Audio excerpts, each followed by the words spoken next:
Welcome to Black Angus Reviews. Today I'll be covering the recent Mark Hamill tweet and Ivanka Trump. First, I just want to forewarn, this is a car video of sorts. I'm recording this while I'm driving to work, so sorry for the background noise. And also shout out to Stephen Walton, who has done a video regarding this topic. I think he said a lot of good things, a lot of good points. I'll try not to overlap those points, really, give my unique take. But I will link that video at the top pinned comment, so you can go follow him, check him out. He's doing a Phantom Menace book series, so stay up to date on that and sub to the guy. Now, if you didn't see, Ivanka Trump tweeted, "The force is strong in my family," and there's a picture of her and I think husband and child, that child wearing a stormtrooper uniform. Mark Hamill retweets it saying, "Go force yourself," and saying you misspelled fraud. Now, I do appreciate the pun, the use of force, use of force in place of fuck. Thought that was clever, good Star Wars pun.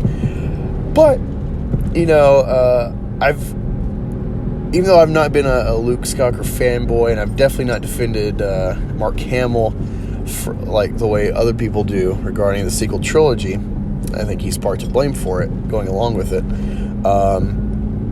I've always applauded the fact that, regardless of how political he's been able to keep the image of Skywalker clear from that politics, you know. And now he's blurred that line. He's crossed it.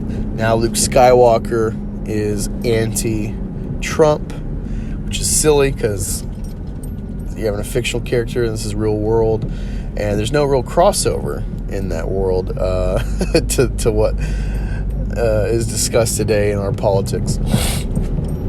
And it's sad because this is supposed to be escapist entertainment, you know. It'd be one thing if Hamill's addressing maybe with Star Wars in reference politics that reflected the universe, great concepts, whatever, that are being argued in the series. Or if it's like Dark Knight, where it's a political argument that has no real right or wrong answer, that both sides have pros and cons, whichever way you go. But also, I thought, what if this was Adam Driver at the Obama kids after, like, Force Awakens, you know, when they were still in office? You know, I wonder, why would I say that? Well, you know, he hasn't very been political, if at all, as far as I know, as a public figure, but from what I know, Driver, you know, being a former Marine and from where he's from, I think Indiana, he's got a very conservative background. You know, it wouldn't be crazy to think that he might even support Trump, given his background, you know, his demographics and all that. But yeah, he's never, from what I know, shown that. But yeah, what if he said this to the Obama kids or something? If they're wearing Star Wars stuff, he'd be a racist, and the girls, so he'd be misogynist.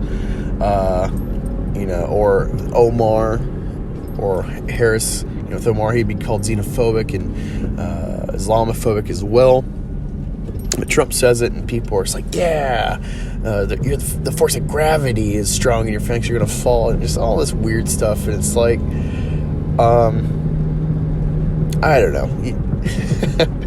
Why is this line being crossed? It's just an innocent post, you know, for Star Wars.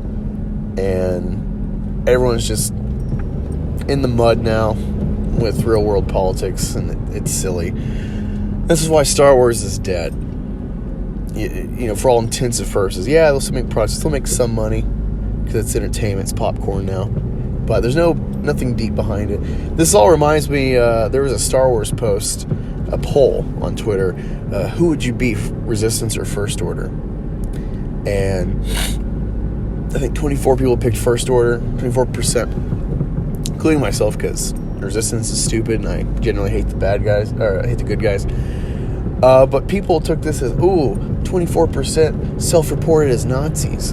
And it's another example of the left can't meme. You know, there's something about the leftist intellect.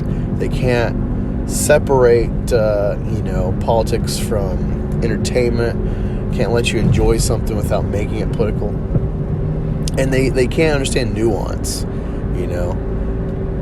So those are my thoughts. And again, go sub to Stephen Walton, author of The Phantom Menace, Volume 1 and more. And give him some love. If you went over there for me, say, hey, Angus sent me your way. And just brighten his day.